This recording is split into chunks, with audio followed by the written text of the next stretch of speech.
Hello, my dear students. How are you? This is Sachin Misra. Today we are going to study accountancy and the chapter number 1, Introduction of Accounting. And in this chapter we will study objectives of accounting. तो चलिए फिर start करते हैं कि accounting के objectives क्या हैं. ठीक है, तो अकाउंटिंग के जो ऑब्जेक्टिव्स हैं अगर उनमें बात की है तो सबसे पहला जो फॉरमोस्ट ऑब्जेक्टिव है वो कौन सा है? Maintaining accounting records. ठीक है, तो this is the most important objective of the management and to maintain the accounting records को मेंटेन करना. अकाउंटिंग रिकॉर्ड्स कौन से? कहने का मतलब जो ट्रांजैक्शंस इवेंट हो रहे हैं उनको हम प्रॉपर बुक्स में नोट करते हैं, रिकॉर्ड करते हैं. जैसे कि रिकॉर्डिंग हम लोग कहाँ पे करते हैं? तो जर्नल और इसके अलावा सब्सिडरी बुक्स में नोट करना. तो इसलिए इसको बोला गया है कि अकाउंटिंग का मेन ऑब्जेक्टिव क्या होता है? Recording the transactions and events which are in monetary terms और which are in financial character. जो फाइनेंशियल कैरेक्टर के हैं या जो मॉनेटरी टर्म्स में हैं हम उनको प्रॉपर बुक्स में नोट करते हैं. तो उसको बोला गया है मेंटेनिंग अकाउंटिंग रिकॉर्ड्स. इसको और क्या बोल सकते हैं कि the objective of accounting is to record financial transaction and events of the organization in the books of account in a systematic manner following the principles of accountancy के principles और rule को फॉलो करके हम लोग record को properly maintain करते हैं. ठीक है, और अब जैसे कि बात करते हैं हम लोग सेकंड ऑब्जेक्टिव की. तो सेकंड कौन सा है? डिटरमाइनिंग प्रॉफिट और लॉस. तो ये तो भाई मोस्ट इंपॉर्टेंट ये दोनों ऑब्जेक्टिव सेकंड थर्ड. ठीक है, तो अकाउंटिंग का मेन ऑब्जेक्टिव जो है वो यही है कि प्रॉफिट और लॉस पता करना. क्योंकि जो ओनर है, ओनर ने जो पैसा इन्वेस्ट करा है, जो रुपए लगाया है, जो मनी इन्वेस्ट की है, जो उसका मेन ऑब्जेक्टिव है, तो वो कौन सा मेन ऑब्जेक्टिव माना जाता है? कि टू नो द प्रॉफिट और loss of the business organisation at the end of the accounting year. कि भाई एक साल में उसको कितना प्रॉफिट हुआ है या कितना लॉस हुआ है, तो वो चीज़ पता करना. तो ये दूसरी चीज़ समझ में आ गई. अब ये प्रॉफिट और लॉस आखिर कहाँ से पता करते हैं? तो प्रॉफिट और लॉस, प्रॉफिट अर्न और loss incurred in a business is known by preparing financial statement. और फाइनेंशियल स्टेटमेंट में हम लोग क्या बनाते हैं? तो इसमें भाई अगर सोल प्रोप्राइटरशिप फर्म की बात करी जाए तो यहाँ पे हम लोग ट्रेडिंग अकाउंट बनाते हैं. और ट्रेडिंग अकाउंट के अलावा हमें बनानी पड़ती है next profit and loss account. क्या बनाते हैं? Profit and loss account. तो भाई ट्रेडिंग अकाउंट से ग्रॉस प्रॉफिट ग्रॉस लॉस पता चलता है और प्रॉफिट एंड लॉस अकाउंट से हम लोग क्या करते हैं?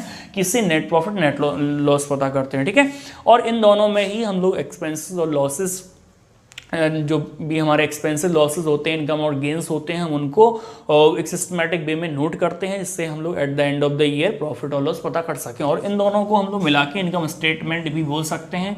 इनको किस नाम से जान सकते हैं? Income statement, income statements. ठीक है, अब तो इस तरीके से प्रॉफिट और लॉस पता चल जाता है कि बिजनेस ने कितना प्रॉफिट कमाया है, कितना लॉस इनकर्ड हुआ है, वो चीज़ पता चल जाएगी. ठीक, आगे बात करते हैं अकाउंटिंग रिकॉर्ड्स मेंटेन करने का नेक्स्ट रीजन क्या है, ऑब्जेक्टिव क्या है. तो बात करते हैं determining financial position.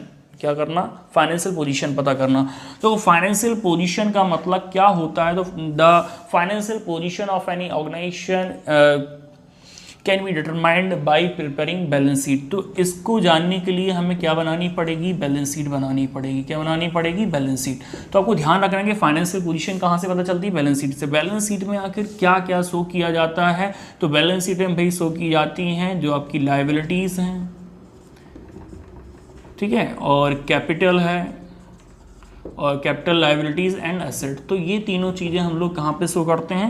Balance sheet में शो करते हैं. तो बैलेंस शीट से हमें ये चीज़ पता चल जाती है यानी कि फर्म की फाइनेंशियल पोजीशन क्या है. तो financial position can be determined by preparing the balance sheet at the end of accounting year. तो balance sheet shows the financial position and financial position is depicted by capital liabilities and assets by showing in balance sheet. तो इसको balance sheet में हम लोग show करते हैं. आगे बात करते हैं हम लोग फैसिलिटेटिंग मैनेजमेंट. तो हम लोग जो अकाउंटिंग रिकॉर्ड्स मेंटेन कर रहे हैं, प्रॉफिट लॉस पता कर रहे हैं, फाइनेंशियल पोजीशन पता कर रहे हैं, जैसे बैलेंस शीट बना के, तो जो भी हम अकाउंटिंग में ये सारे काम कर रहे हैं, अब क्या है कि उसको हम लोग ये सारे किसके लिए हेल्पफुल है? मैनेजमेंट के लिए. तो जो भी अकाउंटिंग इन्फॉर्मेशन होंगी वो मैनेजमेंट के लिए हेल्पफुल होंगी, जिससे क्या है कि मैनेजमेंट डिसीजन ले सके, पॉलिसी बना सके, स्ट्रेटजी बना सके. तो इसलिए क्या है कि अकाउंटिंग फैसिलिटेटिंग मैनेजमेंट. तो अकाउंटिंग किसको फैसिलिटेट करता है? मैनेजमेंट को.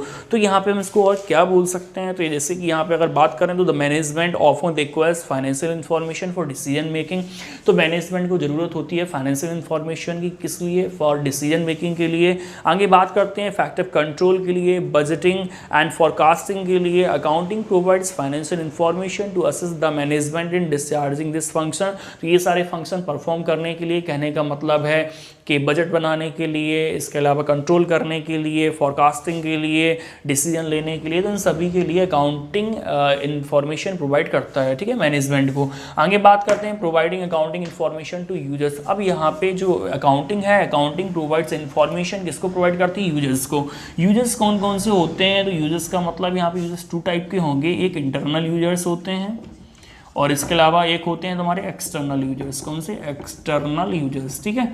अब इंटरनल यूजर्स कौन कौन से होते हैं, जो बिजनेस के अंदर काम कर रहे हैं, जैसे ओनर, ठीक है, या फिर ओनर के अलावा एम्प्लॉइज बोल सकते हो,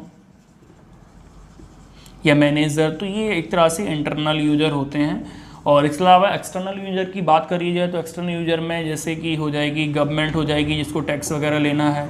इसके अलावा क्रेडिटर्स हो जाएंगे, क्रेडिटर मतलब जो आपके सप्लायर हैं, जो गुड्स को सप्लाई करते हैं वो। इसके अलावा bank and other financial institution, जिससे आप लोन लेना चाहते हो, तो या इसके अलावा रिसर्चर्स।